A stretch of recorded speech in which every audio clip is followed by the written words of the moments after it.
Welcome to the Unitarian Universalist Fellowship of Ames. My name is Amy Slagle, and I serve here on our Sunday Services Committee. By way of announcements, I just want to remind everyone that RE at the Park will start meeting after the service instead of before the service, just for the next 2 weeks while they're out of doors. Maybe it'll be a little warmer if they're meeting from 12:30 to 1:30 for the next 2 Sundays before they start some indoor adventures. I also want to take a moment to remind everyone that this month's offertory recipient is the Friends of Erickson Public Library in Boone. This nonprofit organization is committed to helping improve the library's facilities and support the wide array of its excellent programs and services. If you're with us here today, there's a basket over here for offering with that for that organization and online. You know where that web link is to go and share our offering this morning. We start each service by ringing the chime 3 times, once to wake the chime, once to open our minds, and once to open our hearts.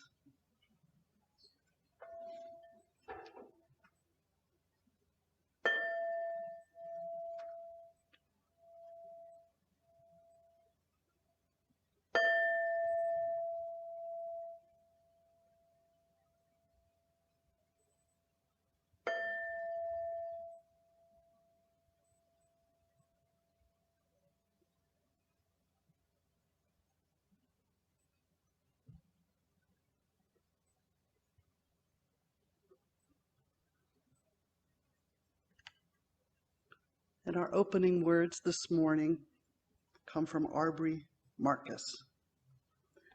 You are comprised of 84 minerals, 23 elements, and 8 gallons of water spread across 38 trillion cells. You have been built up from nothing by the spare parts of the earth that you have consumed, according to a set of instructions hidden in a double helix and small enough to be carried by an egg and a sperm. You are recycled butterflies, plants, rocks, streams, firewood, wolf fur, and shark teeth, broken down to their smallest parts and rebuilt into our planet's most complex living things. You are not living on Earth. You are Earth. Our opening song this morning is Blue Boat Home, sung by Deb Klein. Do feel free to sing along if watching from home today, and hum along if you're here in Fellowship Hall.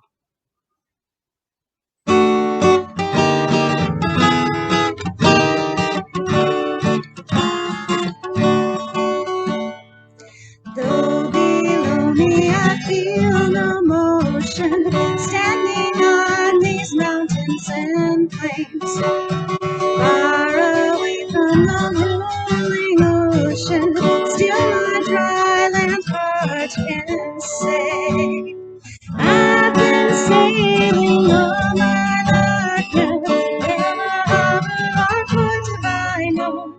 The wide universe is the ocean I travel, and the earth is my boat.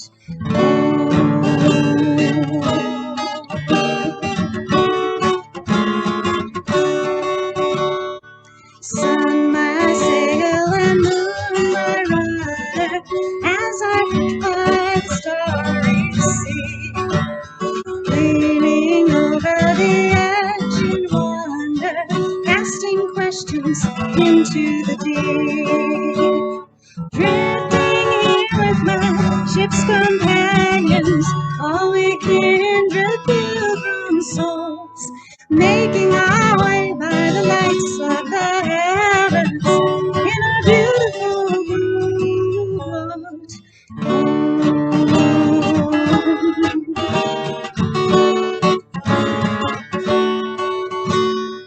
I give thanks to the waves upholding me and the great wind surging me on,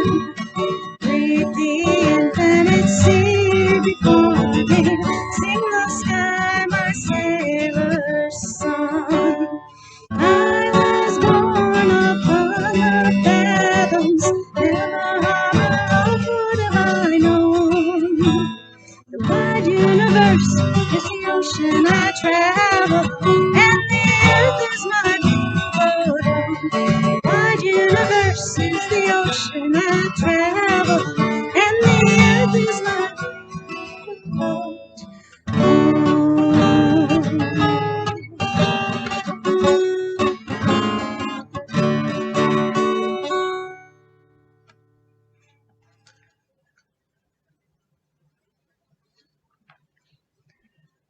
Good morning. I'm Jan Cook, and our chalice lighting words today are A Medicine Woman's Prayer by Sherry Bliss Tilsley.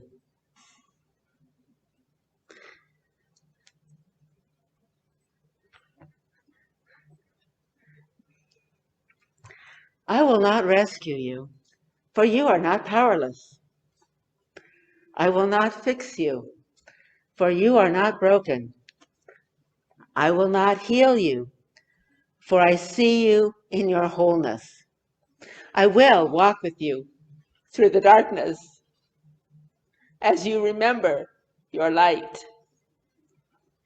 And I am delighted today to introduce today's speaker, Deb Klein, for our Time for All Ages. Deb is a UUFA member who is a spiritual director, energy healer, and Reiki master, as well as an artist and musician. Welcome, Deb. Thank you. So this strange word, Reiki, it's Japanese. It's pronounced Rei, like rays of the sun, and Ki, like you're going to use a key to unlock something. And here you see it's a Japanese word, and you see the symbols on the sides from top to bottom, Rei meaning spirit, and Ki meaning energy. Now, sometimes it's a life force translation, so you can say, may the force be with you. Sometimes it is also breath energy. Sometimes God is described as the breath of life. But for our purposes, we will use spirit energy, much like our hymn number 123, Spirit of Life. So Reiki, I am a Reiki master, which means I use energy in my hands to help heal people. And we're going to learn a little more about what that is from this video.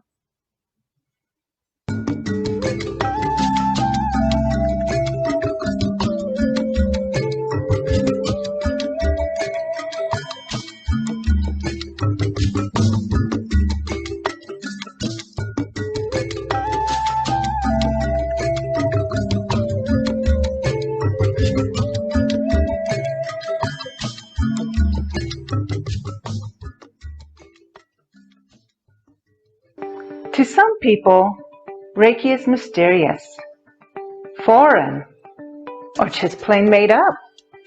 But let me ask you something. When you experience pain, what do?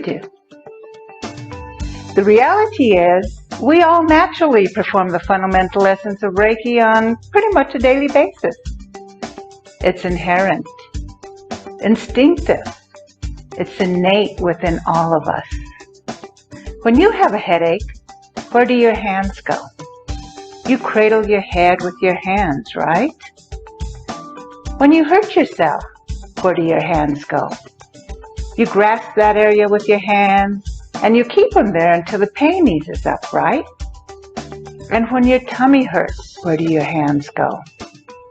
You soothe your tummy with your hands. How about with others? A little one comes to you and shows you where they hurt. What do? You place your hands on the area that hurts. You might even embrace them while you have your hands over their hurt. You kiss their boo-boo and make it all better. Why do you do this? What is it that you're doing? Our bodies are made up of energy. We exist in a universe of energy. When we use our hands to comfort hurt, we are transferring and focusing energy. But the use of hand placements goes beyond hurt. What about an expectant mother caressing her tummy? A couple holding hands. A handshake. a pat on the back. We all like that pat on the back, right? In a nutshell, that is the essence of Reiki. Reiki is a transfer of the highest healing energies from one being to another. Reiki amplifies and intensifies the power of touch.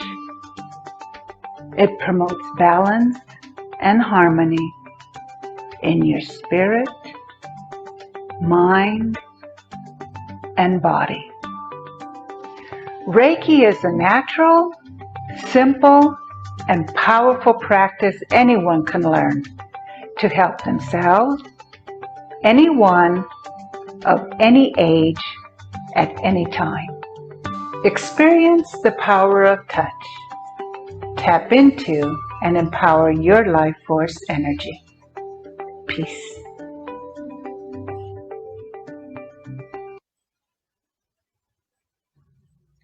So we're going to experiment now. We're going to play with that life force energy in our hands.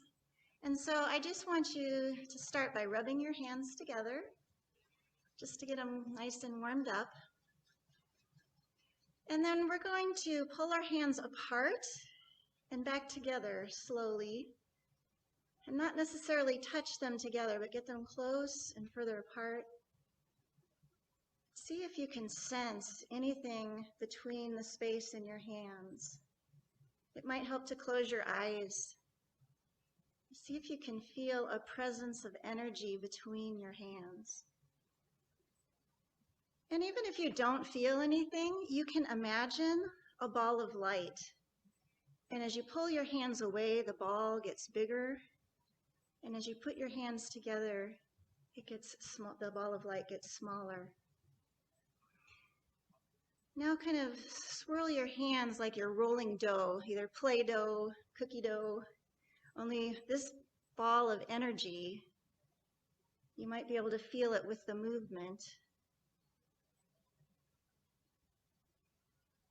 And so again, pull them apart, put them together.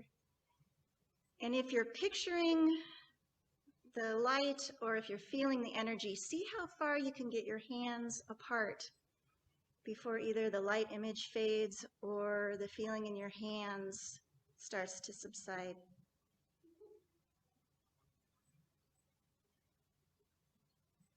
And now we're going to take this hand energy and give ourselves some energy in our own hearts.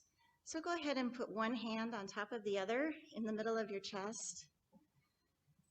Just feel yourself, your hand energy penetrating your own heart. Breathe deeply, sending love and light to your own heart. Sometimes I do this if I'm feeling sad or anxious. Sometimes if I need a hug and no one else is around, I can hug my own heart.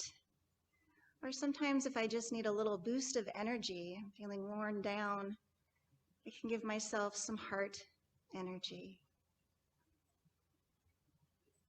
I hope through this exercise you were able to experience or at least envision energy that's already coursing through your body and how your own comforting touch can be a help to yourself and others.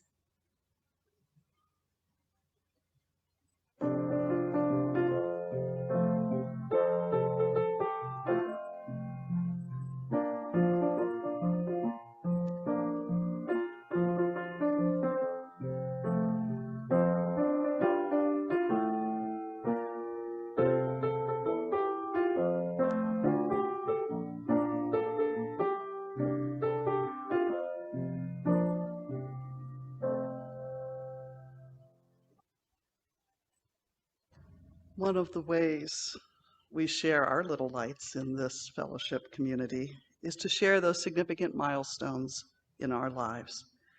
If you are in Fellowship Hall today and have a milestone, I invite you to line up to the left of the microphone there. When you share your milestone, please be sure to share your name, and I will light a candle for you.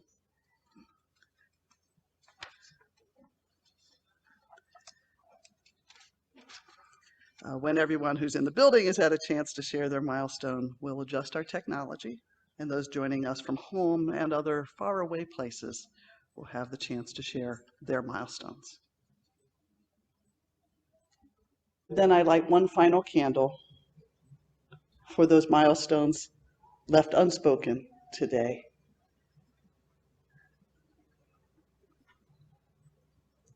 Whether you are here in this space or connected to us through the wonders of technology, these candles are a sign of our connectedness.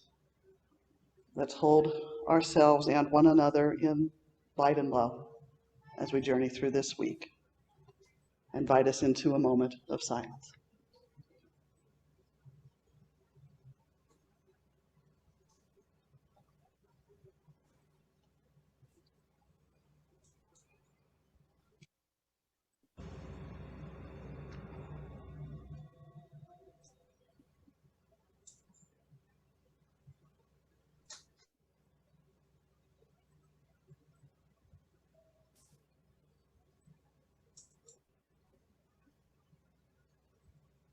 Thank you. For special music this morning, we have the song Mirror, written and performed by Deb Klein.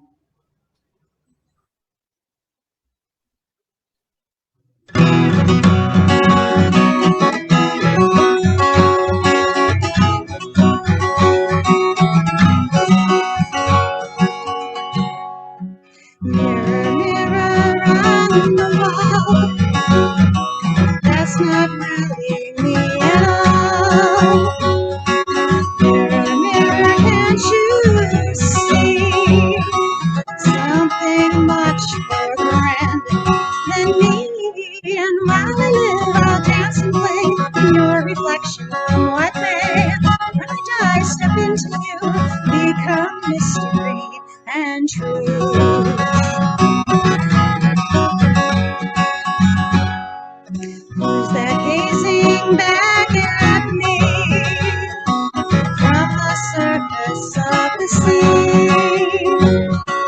Does she know that she was born far beyond the ocean floor? And while she frolics in the waves, she splashes me to my amaze. Suddenly we two are one, Mr. Water and sun.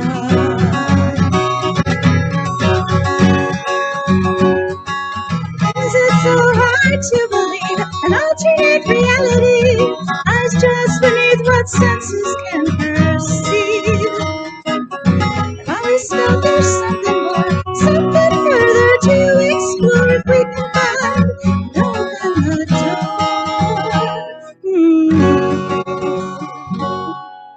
But in the TV, did I see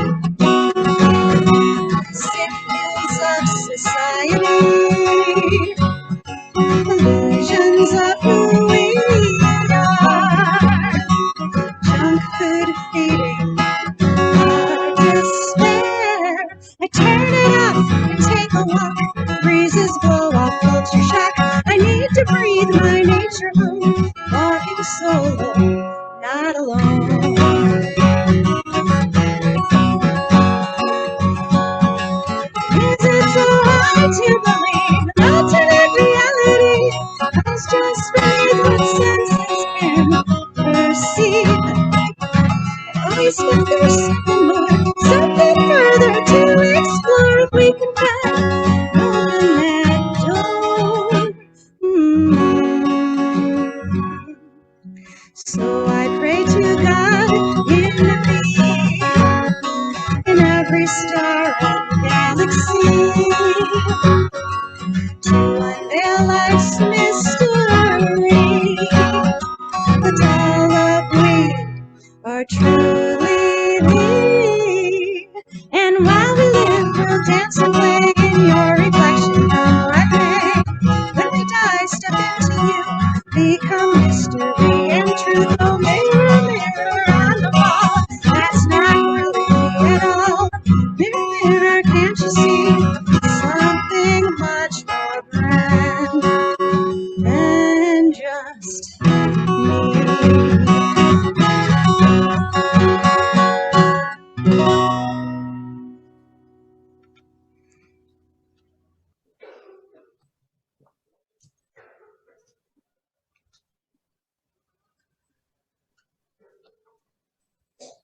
Our second reading this morning, a scientific explanation of Reiki, comes from the book, The Spirit of Reiki. It has been known for some time that electric currents flow through the body. These currents flow through the nervous system and are one of the ways the body regulates itself. The nervous system is connected to every organ and tissue in the body, and signals flow through it from the brain to regulate all bodily activities. Electric currents flow in and between all the cells of the body. Many of the body's cells actually contain liquid crystals. The living crystals are in cell membranes, in the myelin sheaths of nerves, and in many other locations. All crystals produce piezoelectric effects when pressure is placed on them. The liquid crystals in the body are therefore continuously generating electric currents. These currents are often coherent, meaning that, like a laser, the frequencies are all in step in a given area. The laser-like vibrations can travel within the body and also radiate into the environment. The fields interact with other fields near the body, including the fields of other people. The principle is called induction and means that one magnetic field can have an effect on another, inducing change in the field as well as changing the strength and frequency of the electric currents flowing in its conductor. So the biomagnetic field of one person has an effect on the biomagnetic field of another. This effect can influence the well-being of each person as well as the functioning of the organs and tissues. And this is the scientific basis of one person having a therapeutic effect on another.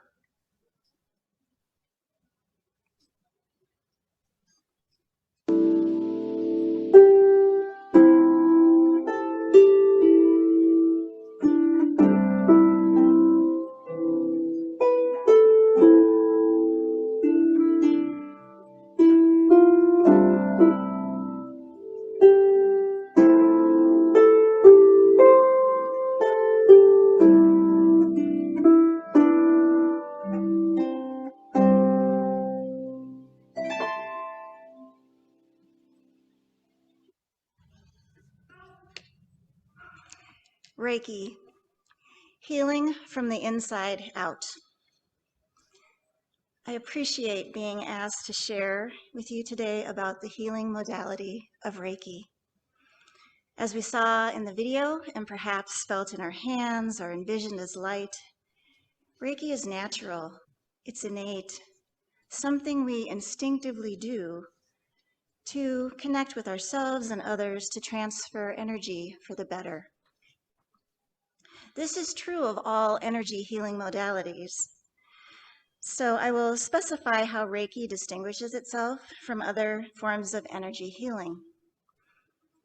In my mind, all energy healing is good and beneficial, be it acupuncture, healing touch, pranic healing, sound healing, shamanic healing, and others. And the best form of energy healing is the one that works best for you. So I encourage you to try them all. In our time together, I will introduce you to the founder of Reiki, Dr. Mikao Usui, include some elements for teaching and learning Reiki properly, share some examples of the benefits of Reiki from my personal life, and share how Reiki is being used in conjunction with modern medicine as integrative medicine. You will be invited to participate in a guided meditation to get to know your primary chakra energy channel and the centers within your body. After the service, I will be available to answer questions. And for those of you tuning in virtually, if you put your questions in the chat box, I will get back to you through email. Here we're going to see, yeah. This cartoon is from Reiki for Dummies. It's a book. And here the cartoon is of a slide of a client laying on a healing practitioner's table. And they have a laptop between them and the table. And the practitioner says, you can lie on it if you want, but my channeling my energy through your body's chakras is not going to increase your laptop's battery life. Modern science is well versed in how energy waves are transmitted to satellites and back down to the earth to run our technology, and how invisible electrical currents recharge our gadgets, but less so when it comes to how the electromagnetic fields of our bodies are also invisibly interconnected to our environments and communicate to one another. In the future, I believe science will be able to explain more fully the art of energy healing, both quantitatively and qualitatively. The next slide is a picture of Dr. Mikao Usui, who lived in Japan from 1865 to 1926. In this photo, he looks to be middle-aged with dark hair in a buzz cut, wearing round wire-rimmed glasses, and his chin has a close-trimmed gray mustache and beard. He's wearing a black monk's robe, and in the background are the Chinese symbols Rei and Qi.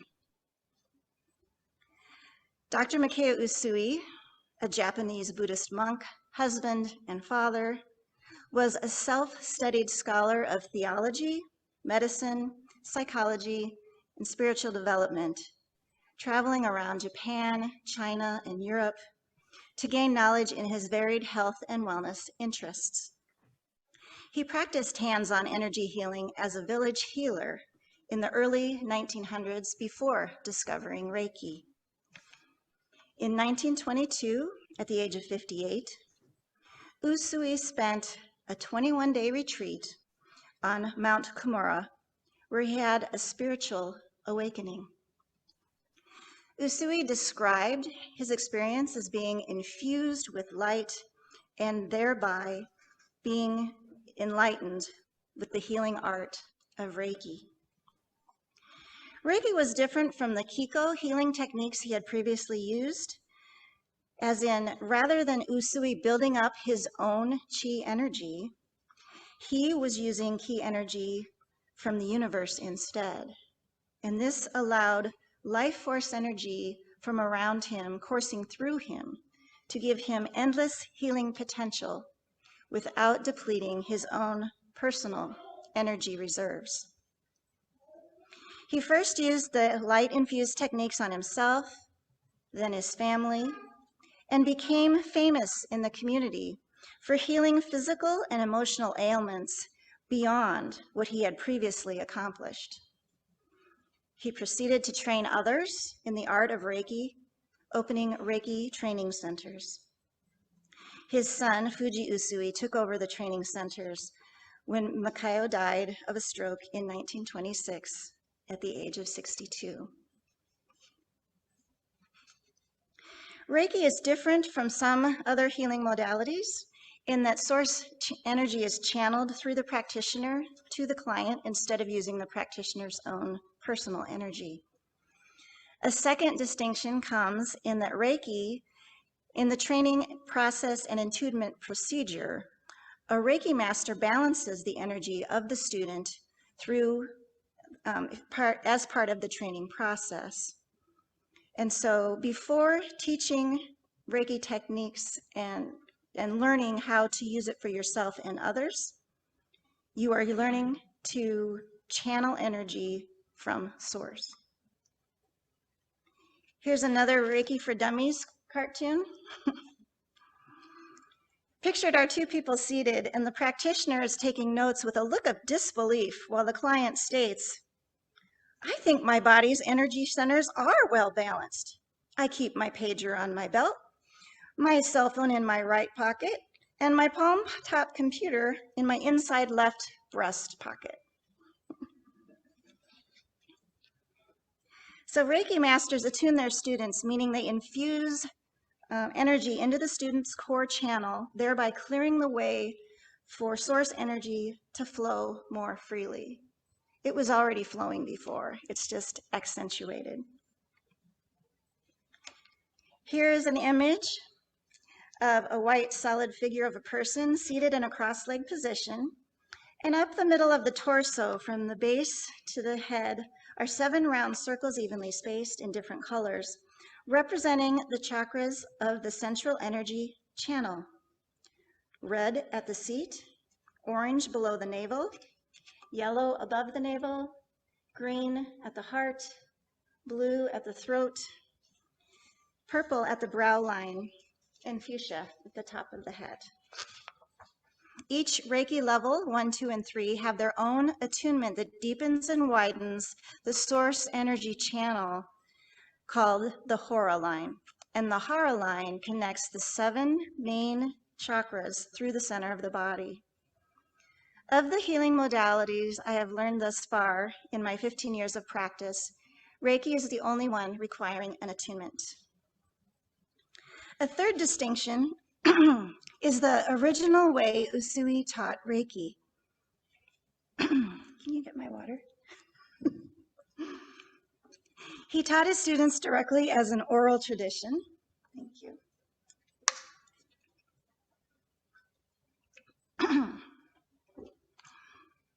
With his students taking notes rather than providing them with a scripted text.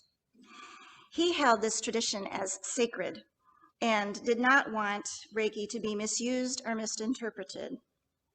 However, this has been mistranslated into Reiki being secret. But Reiki is not secret in that anyone who wants to learn can find a Reiki master and be taught.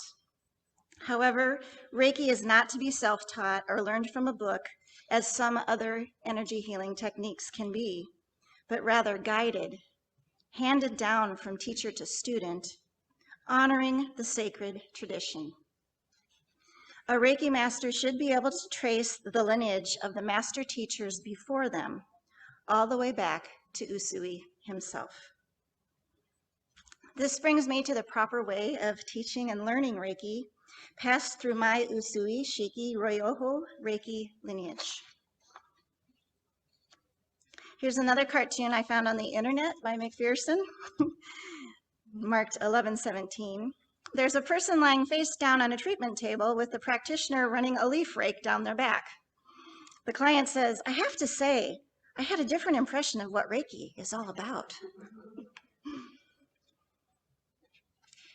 In my lineage, Reiki is taught 1 level at a time with a designated waiting period before learning the next level. Each subsequent level has its own healing homework, self-practice, and requirements for treating others, as well as follow-up sessions. My direct master teachers, Michael Stangelo and Candida Maurer, traveled to Japan and took the Usui tour. There is such a thing. You can go and take it. And they visited his grave, went to see Mount Kurama, where he had his awakening, and visited various Reiki centers, and wanted to consult with Japanese masters. Some of the Japanese Reiki masters turned them away without talking to them. Japan does not recognize Reiki that has spread to the West, to the US, as true and pure Reiki. They see how Reiki has been appropriated, abbreviated, and commercialized by some lineages here into weekend seminars, attuning large groups of students to levels 1 and 2 in the space of a weekend, or offering online training with absentia distance attunements, and publishing books available to the general public who may or may not have had direct context with the training from a Reiki master. Still, Michael and Candida managed to find a few Japanese masters at various points on their travels who were willing to discuss Reiki teaching protocols with them and to compare and contrast their own training methods with what is considered true and pure Reiki. And I am very fortunate to be a student of their due diligence. So just a show of hands, how many of you have experienced a Reiki treatment session? 1, 2, 3. Yeah. And I don't know how many of you at home have, but I highly recommend it. I have experienced myself and have witnessed in my Wellspring Wellness healing practice over the past 15 years the power that Reiki has for others. The next slide shows me with a client. A friend is posing as a client for this energy healing session. And one picture shows her laying face up on the treatment table with my hands hovering the top of her head and face. And the other shows her lying face down with me having one hand on her back and the other hand hovering above her back in the air. When I use Reiki on myself, I engage in a meditative state and become aware of where energy is or is not flowing within and around me. It's the same when I'm working on a client. My perception is kinesthetic, meaning I sense energy as a physical vibration, either feeling a flutter within my body or with my hands physically shaking while working on an area where energy is releasing. Other Reiki practitioners may perceive energy flow differently by seeing colors, hearing sounds, feeling changes in temperature, or even internally feeling emotional and physical discomfort in the other person. Those learning Reiki well and wisely always practice on themselves first to understand how life force variances are signaled within themselves before practicing on others. An energy healer helped me when I thought I had run out of options for well-being. For me, wellness meant reclaiming my mental and emotional health. After a lifetime of struggling with depression and mood swings, I found myself in my early 30s, recovering memories of buried childhood trauma. Some of you at the fellowship know my story, having walked alongside me during my healing process. Others of you have read my book, Forgetting to Remember, A Healer's Journey of Surviving and Thriving, that details the traumatic events I endured and how, in healing my past, I came to be a healer in my professional life. So this copy will be added to the Dustenberger Library here at the fellowship, and it will be available after the next library committee workday, which is December 11th. So ready for checkout on December 12th, which, mark your calendars, is also our annual meeting. Reiki was one of the key components to helping me heal my emotional wounds from the inside out. I say heal from the inside out because my wounds were buried, discarded, and forgotten within my body. Through remembering, I was able to uncover and embrace my wounds. I say heal from the inside out because the energy of trauma from my childhood was stuck inside my body, in the spaces between my cells and thoughts, influencing my body chemistry to manifest depression, bipolar symptoms, suicidal ideology. By energetically dislodging invisible obstructions, my energy flowed, promoting health and well-being. Reiki allowed me to engage with the energy of my past and heal it by shifting energy patterns stuck in survival mode, releasing them into patterns of health to support everyday living. Energy healing and Reiki unlocked within me a healing potential I was not aware existed. My own energy field, my chakras, my hara line. I'd never heard of these things before. It marked the beginning of a deeper layer of healing, invisible yet palpable, powerful. And it inspired me to become an energy healer and Reiki master myself. Here's another slide from the Natural Healing Gems website. And this is a diagram that shows Reiki at the center in a large circle, surrounded by smaller circles, listing the benefits of Reiki. From above clockwise, going around, promotes deep relaxation, relief of stress and anxiety, promotes pain relief, eases muscle tension, peace of mind and body, increases the rate of recovery from injury, energizes and balances the whole body, and strengthens the immune system. In 2010, my husband Kendall and I traveled to Germany to visit our friends we had met there a decade earlier. When I mentioned my new healing business and being a Reiki practitioner, I thought I would need to go into a lengthy explanation of what it was that I do and what Reiki is. You know, like I have to do here in central Iowa. My German friend immediately said, "Oh yes, we have Reiki healers working in our hospitals." I was pleased and relieved to have my skills honored, appreciated, and understood, even as I was in a foreign land. Reiki and other healing modalities are becoming less foreign, more well-known, and respected here in the US.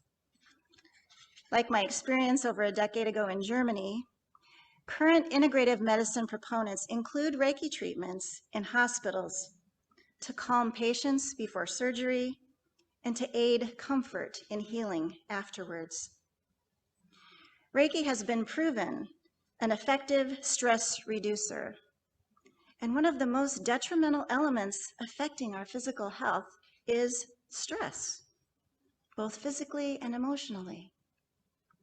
Stress reduction in and of itself is a wonderful reason to receive Reiki treatments. A colleague and friend of mine in north central Iowa was recently hired by a hospice center to offer Reiki to patients. I look forward to Reiki becoming even more well-known and well-used as a complement to modern medicine. I want to stress using Reiki in conjunction with modern medicine modalities and not in place of. If I have an attack of appendicitis, I am going to the hospital, not my Reiki practitioner. Same if I break a bone. I will be sure to call my Reiki practitioner afterwards to aid my healing. And during this time of COVID-19, I am both getting vaccinated and practicing my own self-healing techniques of Reiki to keep myself healthy.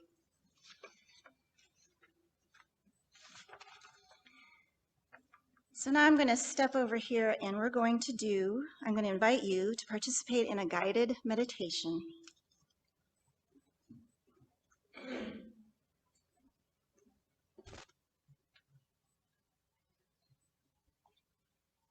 So as you look at the chakras there in the Hara line, so the root chakra, red, is number 1, and then it goes up from there. And notice how they are in rainbow color order. So what we're going to do is just imagine each chakra center within our own bodies.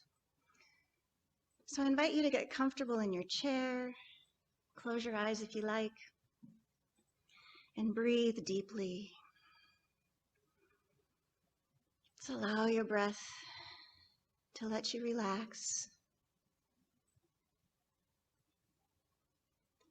And I'm going to ask you to picture at the base of your seat that yellow or that red round chakra center, the root. Here is your connection to earth, your sense of safety, your belonging.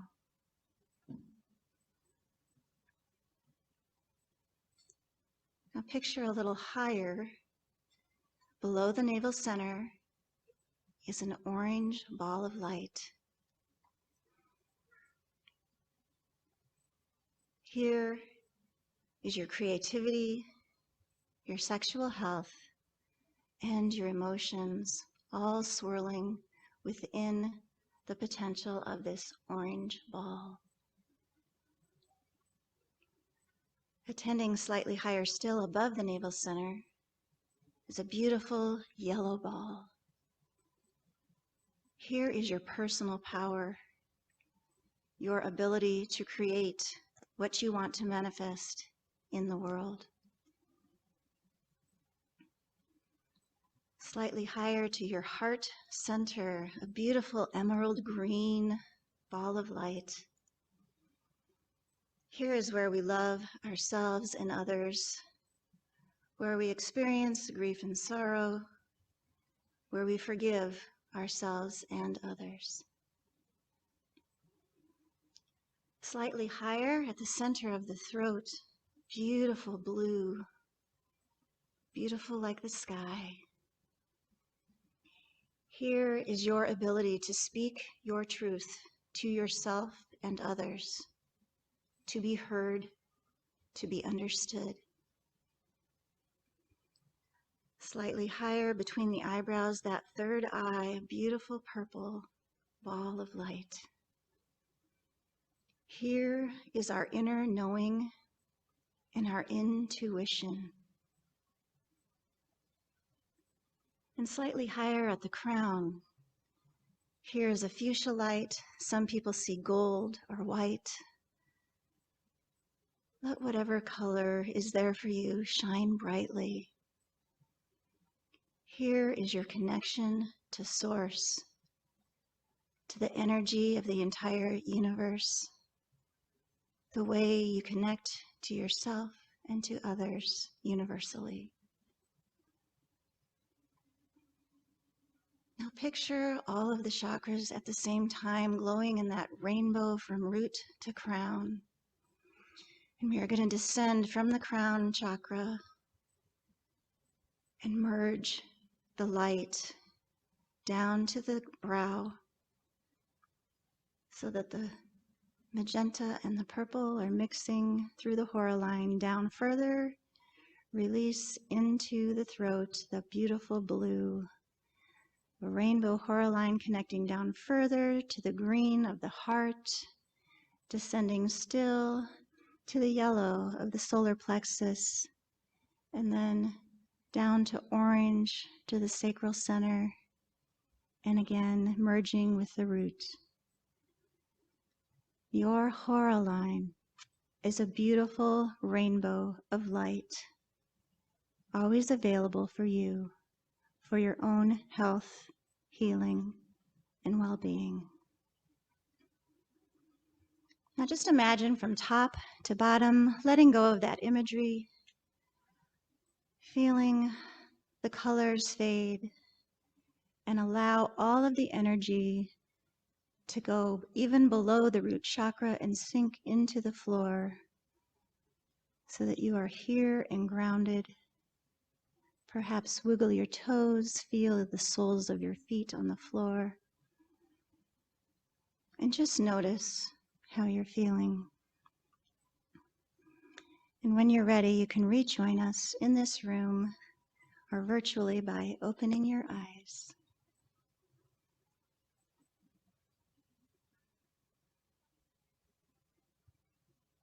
I hope this exercise has allowed you to experience your own energy field, or at least imagine it, and also gives you some insight on the potential that Reiki has for healing us all. Our closing song is again by me. This is one of my favorite songs, Every Little Piece of Me. Enjoy.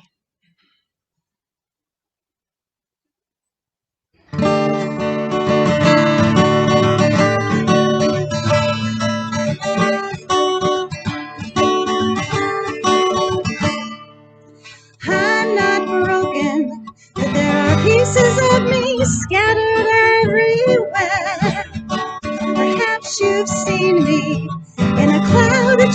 for looking in your mirror.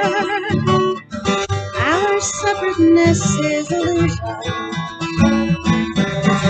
that leaves just one conclusion.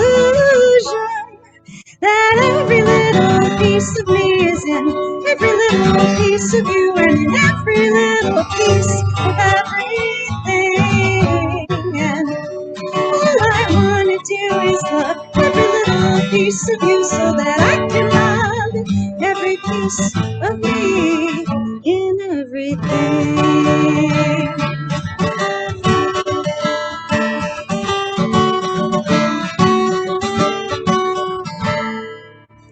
You're connected to the breaths and heartbeats of all living kind, to inorganic matter and the ancestors of past and future time. Our unity is a given, so let's all start living like every little piece of you is in every little piece of me, and in every little piece of everything. All I want to do is love every little piece of you so that I can love every piece of me in everything.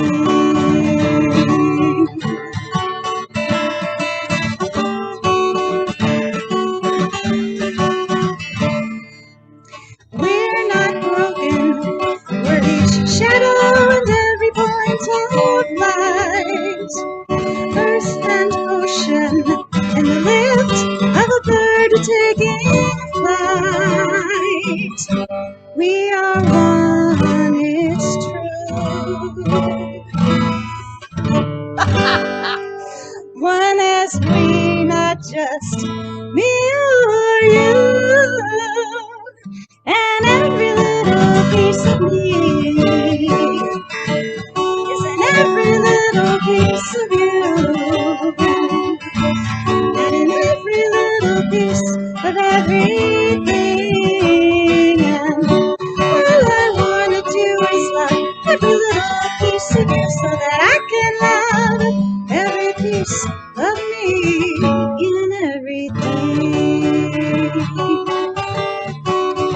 In everything, in everything.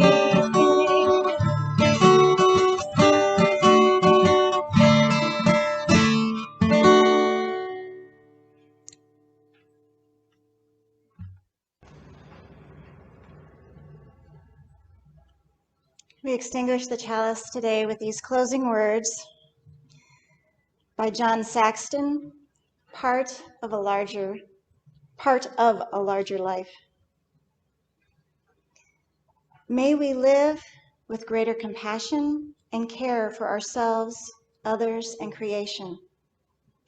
May we touch each other more deeply, hear each other more clearly, and see each other's joys and sorrows as our own. May we strive to become more than we are, more loving, more forgiving, more kind, more honest, more open, more connected, more whole. May we heal and be healed. May we face the uncertainties and tragedies of life with hope, faith, and courage, knowing that life is good and that we are not alone.